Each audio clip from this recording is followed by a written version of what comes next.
Below is a single-scene story, fully expanded in well over 1,500 words, written in a cinematic, emotional style. The entire story takes place in one continuous moment, no scene breaks, no dialogue formatting, just one powerful unfolding scene. The denial did not arrive loudly. It came quietly, in the way humiliation often does, wrapped in politeness, disguised as procedure, delivered with a smile that never reached the eyes. The airport gate was alive with motion, a river of rolling luggage and impatient footsteps, yet in that moment everything seemed to slow as the boarding agent's hand hovered over the scanner and then stopped. The woman standing before the counter had already extended her boarding pass, her posture calm, her expression composed, the kind of stillness that comes from years of learning not to react too quickly. She wore a tailored navy coat, simple gold earrings, and carried herself with a confidence that did not seek attention. First-class boarding had just been announced, and she had stepped forward with the rest of the small group, blending in without effort. But something in the agent's eyes shifted the instant the name appeared on the screen. There was a pause, too long to be accidental. The agent's fingers tapped the keyboard once, twice, then stopped again. Around them, passengers continued moving, boarding passes beeping cheerfully as others were waved through. The woman waited, patient, accustomed to delays, accustomed to systems that moved slowly when they wanted to. The agent finally looked up, her smile tightened, and she gestured slightly to the side, indicating that the woman should wait. No explanation was offered, no apology, just a subtle redirection, as if this were the most natural thing in the world. Minutes passed. The first-class line thinned. A man in a wrinkled blazer was waved through without hesitation. Another passenger laughed with the agent, exchanging small talk, then disappeared down the jet bridge.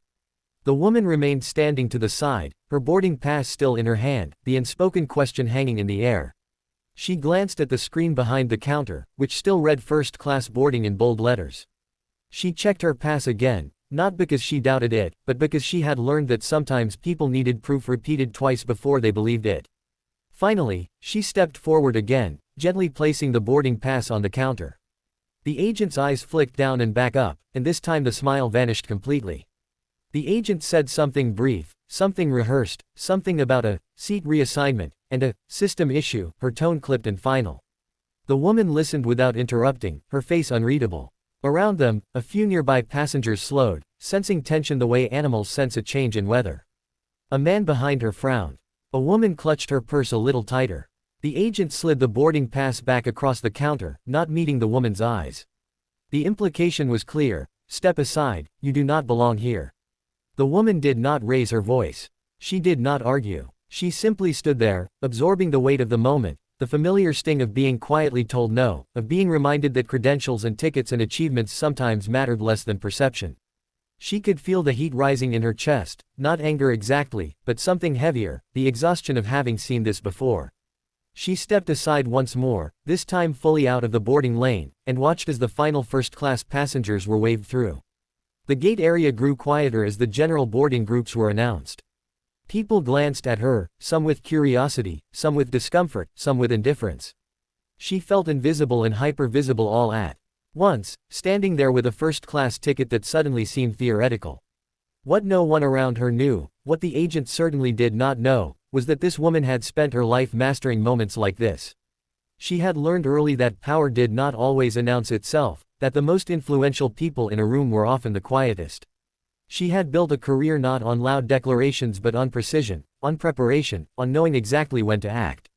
The airport noise washed over her as she reached into her coat pocket and withdrew her phone, her movements unhurried. She did not rush. Rushing would suggest desperation, and she was not desperate. She scrolled calmly, thumb moving with practiced ease, and selected a contact saved simply under a first name. The phone rang once, then twice, then connected. She did not step away. She did not lower her voice. She spoke softly, efficiently, relaying facts without embellishment: the flight number, the gate, the boarding issue. Her expression remained composed, but her eyes were sharp now, focused. Whatever was being said on the other end caused her to nod once, slowly, as if confirming something she already knew. As she ended the call, the agent glanced up briefly, irritation flickering across her face at the sight of the woman still standing there. The general boarding announcement echoed overhead. A line began to form again, longer this time, messier. The woman remained exactly where she was, just to the side of the counter, neither obstructing nor retreating. She was waiting. The change came subtly at first. A supervisor approached the gate, her stride brisk, her expression serious. She leaned in toward the agent, speaking quietly but firmly, her eyes flicking between the screen and the woman standing nearby. The agent's posture stiffened. Her fingers hovered over the keyboard again, this time moving faster, more urgently. The supervisor straightened and turned fully toward the woman, her face now carefully neutral, professional. The surrounding passengers sensed a shift. Conversations paused. A few people leaned slightly closer, pretending to adjust bags or check phones while listening. The woman met the supervisor's gaze evenly, offering no smile, no challenge, just presence. The supervisor gestured toward the counter, indicating that the woman should step forward. She did, placing her boarding pass down once more, the same piece of paper that had been dismissed minutes earlier now treated with new respect. The supervisor scanned the pass herself. Her expression changed, not dramatically, but enough. A subtle tightening around the eyes, a brief inhale. She glanced at the agent, then back at the woman. Something unspoken passed between them, a recalibration of assumptions. The supervisor nodded once, then turned to the agent and said something that caused the agent's face to flush, color rising quickly up her neck. The agent reprinted something, hands shaking just slightly, and slid a new boarding document across the counter. This time, it was accompanied by an apology, delivered stiffly, as if forced through clenched teeth. The woman listened, accepted the paper, and said nothing. She did not need to. The balance of power in the space had shifted so completely that words were unnecessary. But the moment was not finished. The supervisor did not leave.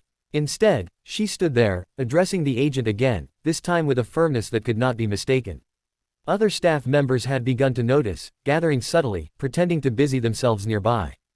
The woman stood quietly as the conversation unfolded around her, the airport hum continuing as if nothing extraordinary were happening, even as something very important was. The supervisor gestured toward the jet bridge, then toward the agent's terminal. The agent nodded repeatedly, her earlier confidence gone. The supervisor then turned back to the woman, her tone now careful, respectful, offering assurances that went beyond the seat itself. The woman acknowledged them with a slight nod. She did not gloat. She did not smile. Vindication, for her, was not about triumph, it was about correction. As she finally walked down the jet bridge, first-class boarding long finished, the space seemed different. A few passengers avoided her gaze. Others watched her with something like awe. One woman offered a small, approving smile. The woman walked steadily, her heels clicking softly against the floor, each step measured. She took her seat without ceremony, placing her bag carefully in the overhead bin, smoothing her coat as she sat. Only then, as the aircraft door closed and the hum of the engines deepened, did she allow herself a quiet breath. Not relief, she had never doubted the outcome, but acknowledgement. Moments like these were never just about a seat. They were about being seen, about systems being forced to confront their own blind spots, about reminding the world that assumptions could be expensive. The plane taxied forward, and outside the window the airport lights blurred into lines of gold. The woman looked out, her reflection faintly visible in the glass, and allowed herself the smallest smile, not for what had been taken back, but for what had been demonstrated.